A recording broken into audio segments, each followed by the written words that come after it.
Yo, what's going on guys, it's Cynical and welcome back to another Kingdom Hearts 2.8 video. Today we're going to be taking a look at Kingdom Hearts Dream Drop Distance, and we're going to be looking at the Dream Eater sort of integration with Dream Drop Distance HD, looking towards the mini games in particular, and to see how they kind of compare to that of the original 3DS version. Now, as you guys should probably know, the mini games in Dream Drop Distance on the 3DS utilize the touch controls quite heavily. So I know that there's a lot of people out there who are very curious to know exactly how they work on the PlayStation 4. So today I'm bringing you guys a video to show you guys the mini games on the PlayStation 4, and then of course to compare them to the 3DS version. Hopefully you guys enjoyed today's video, and let's jump into it. The first mini game we're going to be looking at is the balloon mini game. So this is my all-time personal favorite mini game for the Dream Eaters to of course train them and whatnot. So of course on the 3DS version, what would happen is your Dream Eaters would hit balloons towards you, and on the bottom screen there would be a silhouette of the balloon, and as soon as that silhouette appears, you simply just tap it to send the balloon back to the Dream Eaters to of course obtain score. Now pretty much this minigame actually works very similar on the PlayStation 4 version, except of course everything is on one screen. So essentially it is the same premise. The Dream Eater will hit those balloons towards you, and there'll be kind of like a faint glow and sort of two arrows around the balloon to sort of indicate when you should exactly pop the balloon. Now to pop the balloons, all you have to do is actually touch the touchpad on the PlayStation 4 controllers. So this minigame still utilizes touch controls, which I think is absolutely fantastic. It in a way sort of still works the same as the 3DS version, except it's now all on one screen, and you use the PlayStation 4's touchpad in order to of course pop the balloons. Next up is the barrel minigame. So on the 3DS, essentially what you had to do is you had to stare your Dream Eaters, which are in a bubble, towards these little green orbs, and the idea of this minigame is to collect as many orbs as possible. Now the way you did this on the 3DS is that on the bottom screen you would essentially see little silhouettes of your Dream Eater, and you would push them in the direction towards where these certain orbs are. You collect all the orbs and then more orbs spawn, and of course so on and so forth until you achieve a high score. Now once again, it is the same idea on the PlayStation 4 version, except of course now it's all on one screen. However, it does not use touch controls, rather it uses button presses. So as you guys can see here, this is the PlayStation 4 version, so you can use L1, L2, R1 and R2 in order to of course maneuver your Dream Eaters around the screen to collect the treasure chests as well as the green orbs to achieve score. So L1 and R1 activate the little bumpers down below to of course flick your Dream Eaters up into the space, and then L2 and R2 kind of activate these air cannons to more so push your Dream Eaters in a certain direction at a faster speed.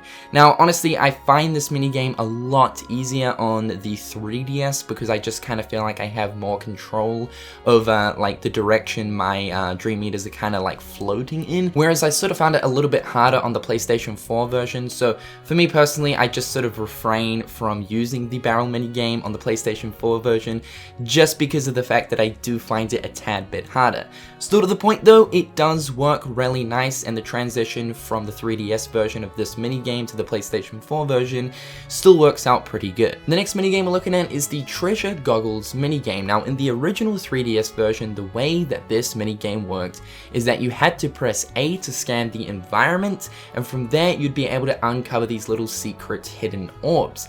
And of course from there you would then direct your Dream Eaters to the location of that orb to then uncover hidden items like Dream Eater food items and money. Now in the PlayStation 4 version, this minigame is like completely different. It's actually not the same minigame whatsoever, which is kind of strange because honestly I think that the original idea of the Treasure Goggles would work on the PlayStation 4 by just utilizing the analog stick, but however Square Enix have actually gone ahead and completely switched it up. So as you guys can see, you'll notice that there's Dream Eaters running and walking across the screen, and they have these little candy icons hovering over their heads.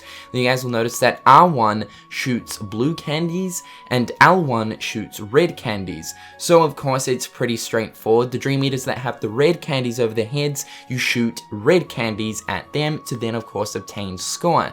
If they've got blue candies over their heads, you then of course press R1 to shoot blue candies towards them, and that will then give you more score. There's also these little like candy boxes that appear every so often, and if there's like a group of Dream Eaters standing around the candy box, you can just simply shoot the candy box and you'll get score for a certain amount of Dream Eaters that are standing around the box itself. Honestly speaking, this mini game is pretty fun and it's a great way to train up your Dream Eaters to get link points and experience, but honestly I like the original idea of the treasure goggles because it was a really good way of farming the Dream Eater food items. The next mini game is the painting mini game, which allows you to change the color of your Dream Eater. Now honestly this really hasn't changed whatsoever to that of the original 3DS version. In the 3DS version you would just simply aim at your Dream Eater and then shoot him with the color that you wanted to paint him.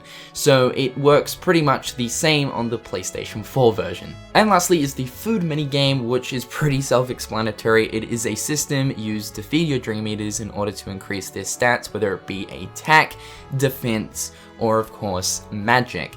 Now in the 3DS version you would simply just flick the items that you wanted to feed your Dream Eater up onto the screen, and then from there on in they would just simply eat the items.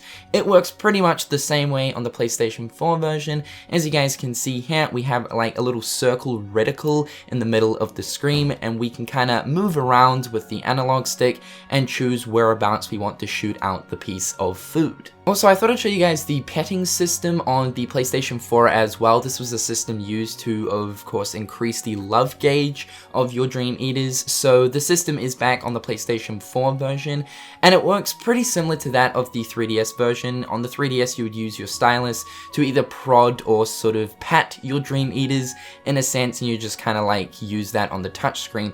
On the PlayStation 4 version, you kind of have this little cursor, and you can hold down circle and then move your analog stick to, of course, pat them, or you can just simply press circle and it will sort of prod them. The really cool thing is the touchpad can also be used as well. The last little bonus thing I thought I'd show you guys is the Dream Eater link board. As you guys can see, it looks pretty much no different to that of the 3DS version. The only difference is it's now in HD. However guys, hope you've enjoyed today's video. I know that a lot of you guys have wanted to see how a lot of these mini games and stuff work on the PlayStation 4 version, considering the fact that the 3DS utilized a lot of touch controls originally.